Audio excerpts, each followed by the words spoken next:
Alors, je suis ingénieur technique WebOps. Donc, c'est beaucoup de mots. En gros, ça veut dire que je conçois, je réalise, je maintiens en condition opérationnelle et je fais évoluer les plateformes de mes clients.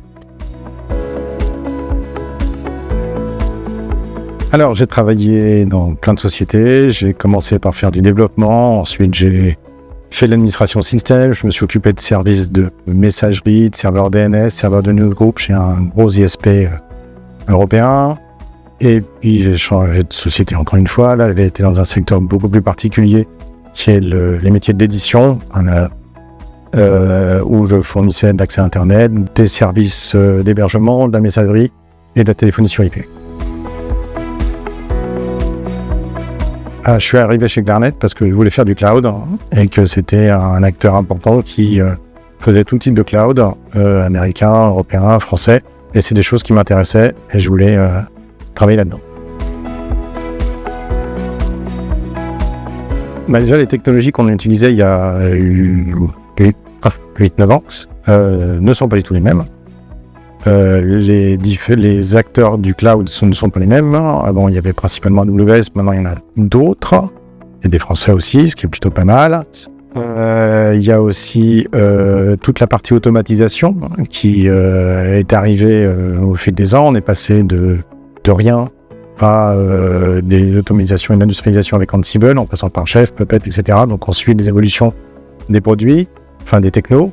Et aussi, il y a 9 ans, on faisait tout juste du Docker. Et maintenant, je déploie des clusters Kubernetes pour mes clients. Donc c'est une évolution de la techno qui prend de plus en plus d'ampleur. Donc ça change tout le temps. Alors ce que j'apprécie le plus, c'est la relation avec le client. Parce que d'un côté, on a des technologies qui sont extrêmement challengeantes. On a besoin de se tenir à jour en permanence. Et de l'autre côté, on a aussi des clients qui nous challengent sur des problématiques qu'ils ont et on est là pour apporter des solutions.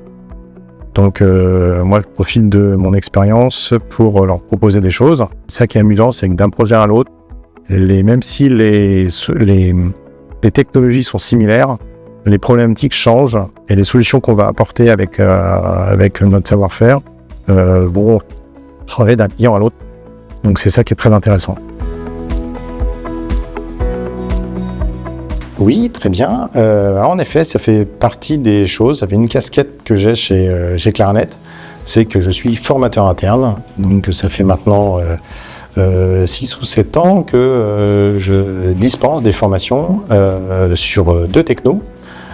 Terraform et Ansible, que j'ai repris un petit peu plus tard.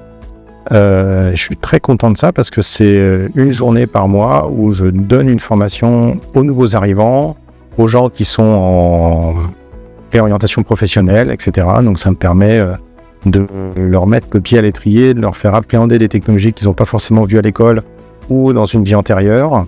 Et à l'heure actuelle, j'ai dû former plus d'une centaine de personnes chez Clarnet. Donc je suis très content et en plus j'ai de bons retours sur les formations. Les gens me recontactent après pour quand ils ont des problématiques quand ils ont des questions, ils disent j'ai une problématique, je ne sais pas comment la résoudre, etc. Et généralement, ils se débrouillent très bien tout seuls au bout de quelques semaines, c'est génial.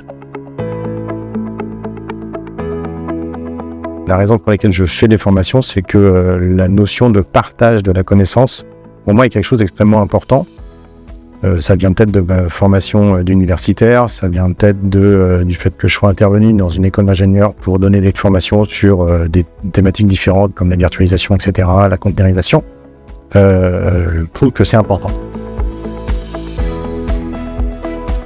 Alors j'en ai plein, mais il y en a que je ne peux pas raconter.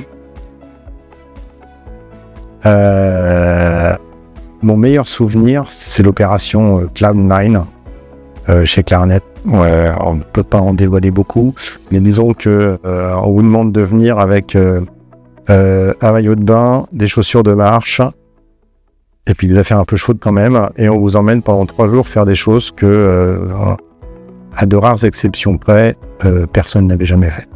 Et on est dans un cadre extraordinaire, on fait des choses super intéressantes, beaucoup de premières expériences sur ce qu'on a fait là-bas.